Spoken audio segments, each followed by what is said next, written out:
حضرت عائشہ رضی اللہ تعالی عنہا نے فرمایا کہ جب رسول کریم صلی اللہ علیہ وسلم بیمار ہوئے اور آپ کی بیماری زیادہ ہو گئی تو آپ نے اپنی دوسری بیویوں سے اس بات کی اجازت لے لی کہ آپ کی تیمارداری میرے ہی گھر کی جائے۔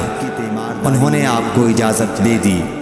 ایک روز رسول کریم صلی اللہ علیہ وسلم دو آدمیوں کے درمیان سہارا لے کر گھر سے نکلے۔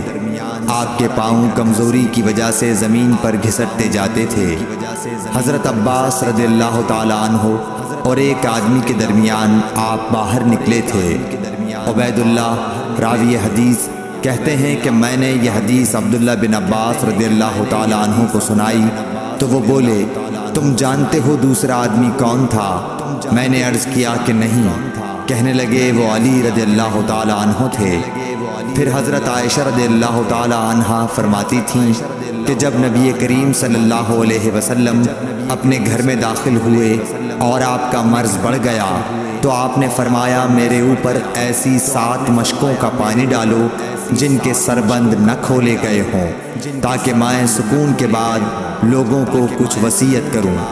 چنانچہ آپ کو حضرت حفصہ رسول اللہ صلی اللہ علیہ وسلم کی دوسری بیوی کے لگن میں جو تانبے کا تھا بٹھا دیا گیا اور ہم نے آپ پر ان مشکوں سے پانی بہانا شروع کیا۔ جب آپ ہم کو اشارہ فرمانے لگے کہ بس اب تم نے اپنا کام پورا کر دیا تو اس کے بعد آپ لوگوں کے پاس باہر تشریف لے گئے۔ صحیح بخاری حدیث نمبر 198۔